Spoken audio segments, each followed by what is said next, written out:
दोस्तों नमस्कार। मनुष्य अपने जीवन में बहुत से लक्ष्य बनाता है। धन, प्रतिष्ठा, यश, संबंध, पर इन सब से ऊपर है आत्मा की वह प्राचीन पुकार जो अनंत की खोज करती है।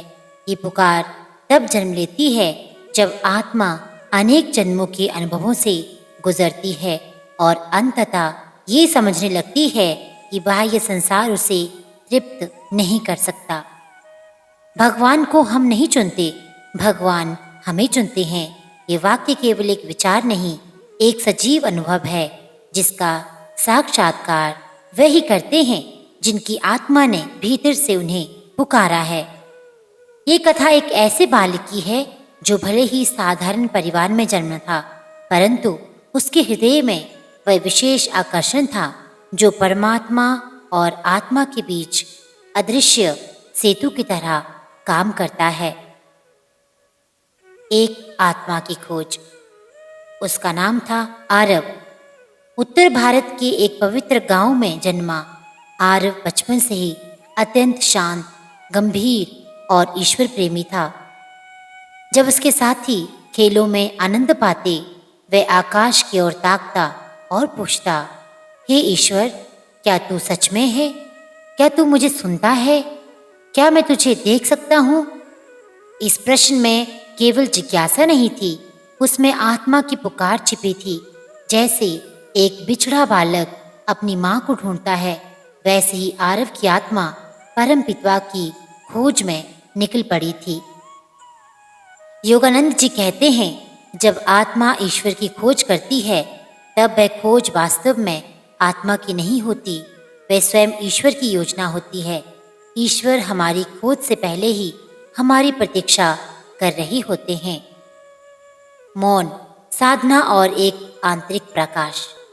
एक दिन आरव नदी किनारे एक पीपल वृक्ष के नीचे बैठा था और आंखें बंद कर ली।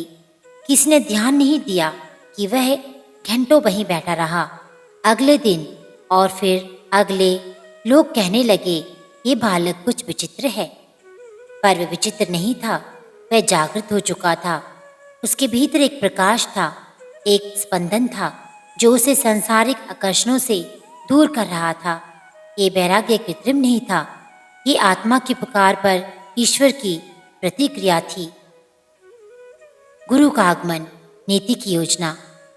परमहंस योगानंद जी अपने लेखन में बार बार कहते हैं, गुरु को शिष्य नहीं चुनता, जब शिष्य भीतर से तैयार होता है तब गुरु स्वयं प्रकट होते हैं। ऐसा ही हुआ। उसी गांव से गुजरते हुए एक दिव्य सन्यासी आए।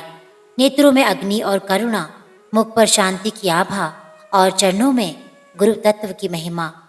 उन्होंने आरव की ओर देखा और एक क्षण में जान लिया, ये बालक ईश्वर द्वारा बुलाया गया है।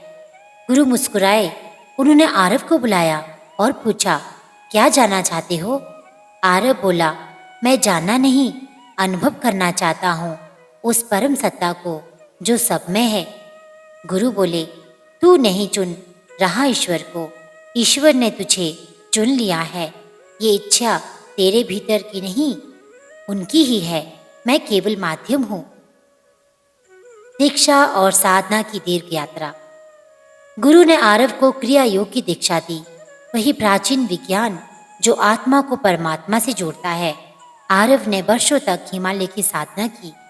ध्यान, मौन, तप और सेवा के माध्यम से वह अपने भीतर से उस आत्मा के स्वरूप को प्रकट करने लगा। परमहंस योगानंद जी कहते हैं, साधना केवल अभ्यास नहीं, एक प्रेमपूर्ण समर्पण है। जब साधक स्वयं को भुला देता है, तब ईश्वर स्वयं उसे स्मरण करते हैं। आरव धीरे धीरे एक जीवित मंदिर बनता जा रहा था। उसके भीतर जो चेतना प्रकट हो रही थी, वह साधारण नहीं थी, उसमें ब्रह्मांडीय प्रेम की तरंगें थी। अब वह केवल साधक नहीं, ईश्वर का चुना हुआ दूत बन चुका था। गांव में वापसी, आत्म प्रकाश का विस्तार।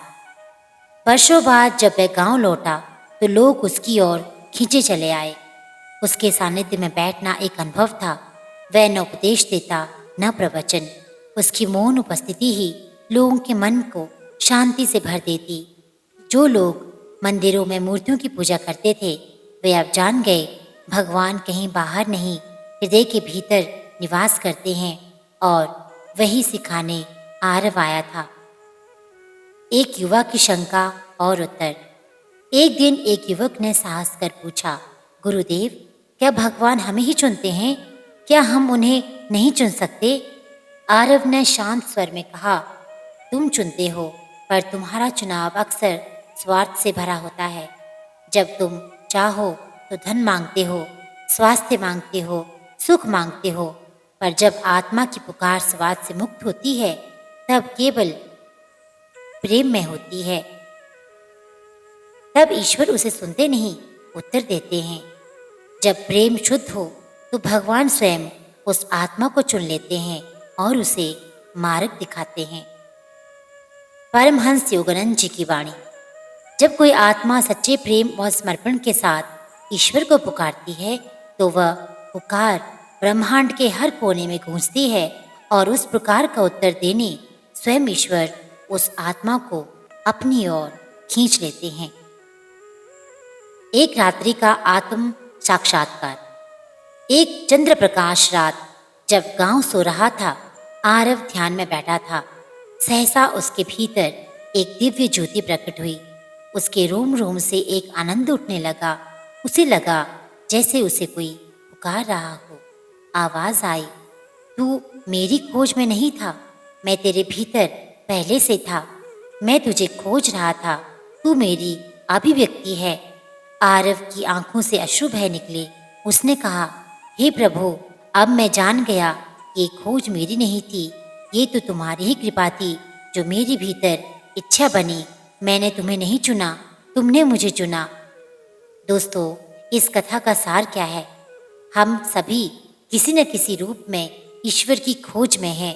कोई ज्ञान के माध्यम से, कोई भक्ति से, कोई सेवा से, पर उस खोज का प्रारंभ वास्तव में हमारे ही भीतर से नहीं है। वह तो परमात्मा की ही योजना होती है जो हमारे हृदय में एक जागरण के रूप में उतरती है।